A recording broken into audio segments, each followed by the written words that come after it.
Right, so I've got a review of a couple of. Actually, I'll just review one course now. Double bass. DiscoverDoubleBass.com. Really, really good. What I love about this platform is that you're not committed to any time schedule, so you can purchase your course. So I've just bought one, which is I'm going through all the arpeggios. It's about time I learnt them all properly.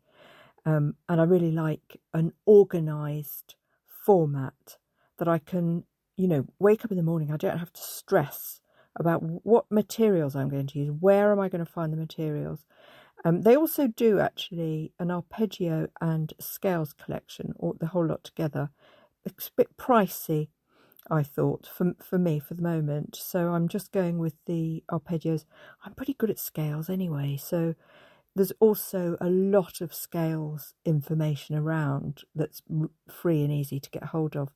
The thing with arpeggios, it's quite difficult sometimes to get the fingering, but this course has all the fingering and tells you which string to use. It's really clear. It's got drones accompanying, etc., etc. So it's really perfect if you like that organised way of doing things, which I really do. There's a couple of ways that you can learn your arpeggios and your scales. If you look at, say, the ABRSM, and that I did piano when I was very young, and you learn the keys and the arpeggios and the pieces that all fit together for any one sort of standard, and then you go up a grade and it widens your repertoire, so you learn tunes that extend your reach, if you like, of capabilities in terms of scales and arpeggios. So that's one way of doing it. Someone like me, who's already a musician and plays a few instruments anyway, so I've got a good understanding of the way music's constructed, although I'm not going to pretend that, I'm anywhere near achieving my goals in double bass yet. But, I've got an advantage with the fact that I can read the music and I'm familiar, and it doesn't scare me, and I can do them, on cello and piano.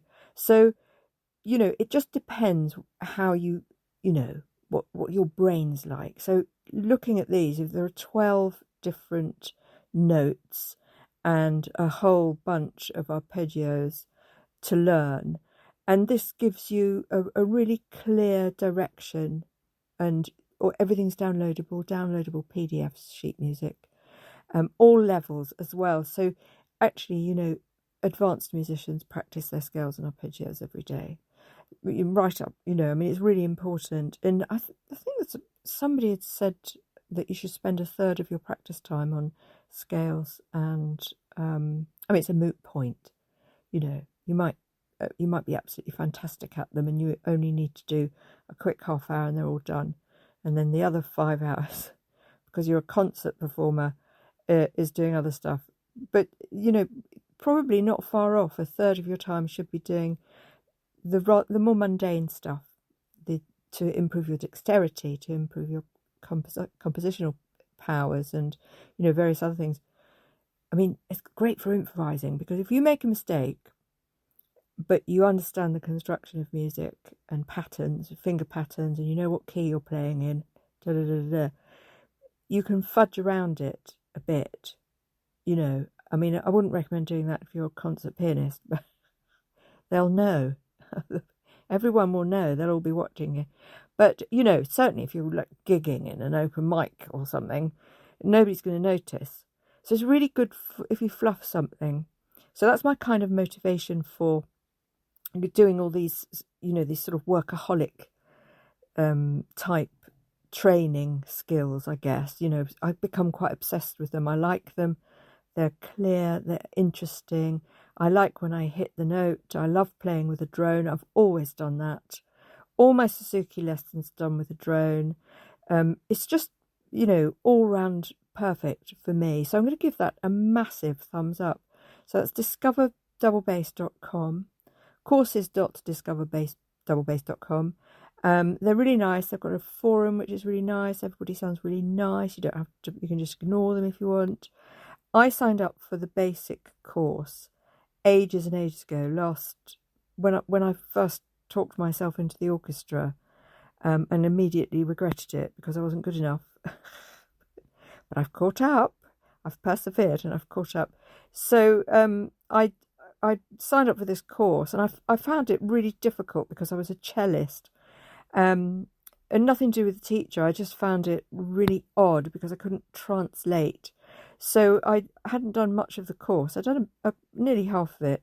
I just went back to it now, and I'll finish it in a few days probably. It's now that I know what I'm doing with the instrument, now that I understand it, now that I get the fourths, the separation of strings and all that, it's much, much easier. I think sometimes if you're coming from nowhere, it might make a bit more sense, but it's what it's like. It's like if you're English speaking and you learnt French as a child, you're probably going to be able to learn German much, much quicker because you're already bilingual. So you've got some skills. I think it's a bit like that with instruments. But of course, you'll still be thinking in French and German. So, there's a little bit of, at the start, there's a bit of confusion. Your brain has to do all these things. And, it's much easier to learn as a baby when you know nothing, to learn a language, than it is as an adult. Do you see what I'm saying? So, yeah, I don't know if I explained that very well. Probably not. I'm tired. I've done loads of lessons today. So big plus to them, discover.doublebass.com. Really, really liked the way everything is, because I signed up to a master thing in for my piano and cello. I'll talk about that in another broadcast, because obviously, not everybody plays a whole bunch of instruments, and you shouldn't necessarily. It's only because I'm an obsessed composer. That's the only reason I do it all. And because, during COVID, I couldn't get hold of other instrumentalists. So, needs must and all that. So tomorrow I will talk about the piano stuff that I'm doing, which is really for more advanced musicians. But I'll give you some guidelines as well on where you can find really useful stuff for all instruments that's more basic. The big one, of course, being YouTube, which is absolutely fantastic for beginners, I think.